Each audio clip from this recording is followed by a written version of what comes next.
देख रहे हैं हिमाचल न्यूज 24/7। हिमाचल प्रदेश की एसएफआई राज्य कमेटी ने शिमला में पत्रकार वार्ता के दौरान कहा कि राष्ट्रीय शिक्षा नीति के माध्यम से शिक्षा का व्यापारीकरण, भगवाकरण और केंद्रीयकरण के विरोध में एसएफआई का 3 दिवसीय राज्य सम्मेलन 5, 6 व 7 मार्च को स्वाधीनता, जनवाद, समाजवाद के नारे के साथ नाहन में संपन्न हुआ। उन्होंने कहा कि नाहन में रोड शो के साथ ये सम्मेलन शुरू हुआ था। सम्मेलन के अंतिम दिन 7 मार्च को 33 सदस्य नई कमेटी का भी गठन किया गया है।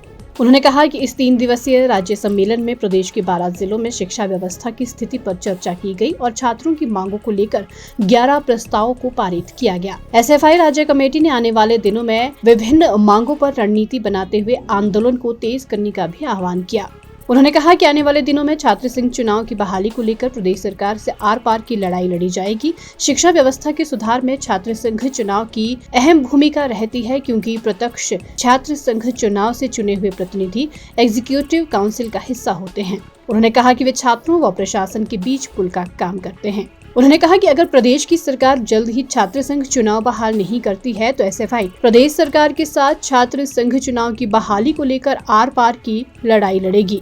एसएफआई के राज्य सचिव दिनेश देंटा व राज्य अध्यक्ष अनिल ने कहा कि यदि सरकार इस तरह के छात्र विरोधी फरमान जारी करती रहेगी तो एसएफआई छात्रों को लामबंद करते हुए आंदोलन को पूरे प्रदेश भर में मजबूत करेगी, जिसकी जिम्मेवार कांग्रेस सरकार होगी। पिछले 5, 6 और 7 तारीख को नाहन के अंदर एक नाहन में रोड शो के 5 तारीख को एक रोड शो के द्वारा हमने एक रैली रोड शो आयोजित किया और उसके बाद हम लोगों ने वहाँ पर अपना राज्य का सम्मेलन आयोजित किया। इस सम्मेलन का उद्घाटन जो है वो एसएफआई के भूतपूर्व महासचिव डॉक्टर विक्रम सिंह और केरला सरकार के पूर्व adviser health adviser doctor Arun Singh ने किया।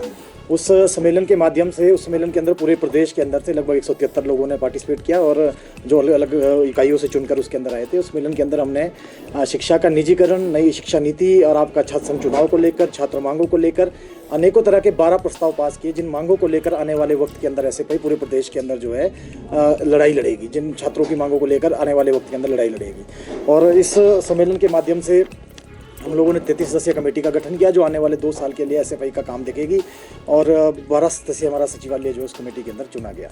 ये तो पहले जो हम जानकारी हम आप लोगों के साथ साझा करना चाहते थे।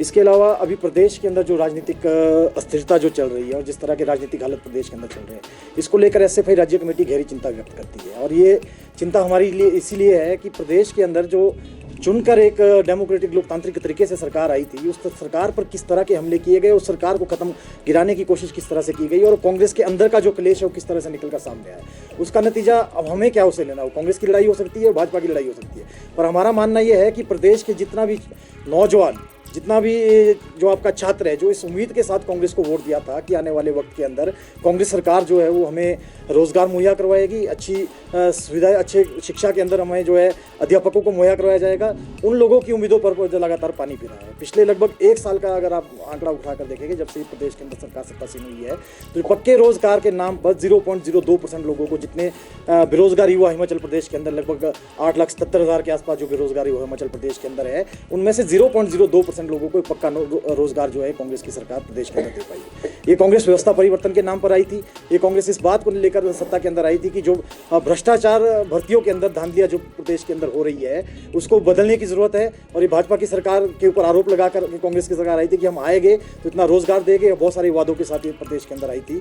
उसका नतीजा हमने क्या देखा, शिक्षा के क्षेत्र की हम पर्टिकुलर बात करेंगे। हम लगातार आपको मीडिया के माध्यम से जितनी बार हमारी प्रेस कॉन्फ्रेंस हुई है, इस बीच हमने लगातार इस बात को बताने की कोशिश आपको की है कि पूरे देश के अंदर जो कांग्रेस पार्टी है वो नई शिक्षा नीति का विरोध कर रही है।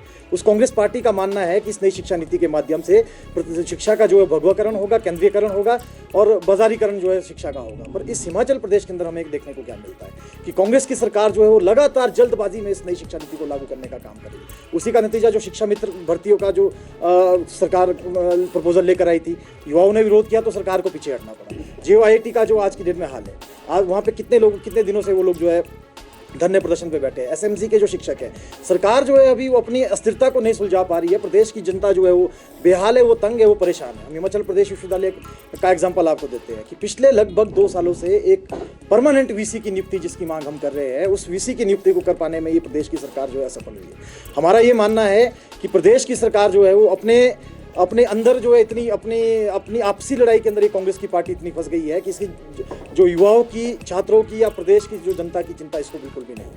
हिमाचल न्यूज़ 24/7 के लिए शिमला से लक्ष्मी ठाकुर की रिपोर्ट।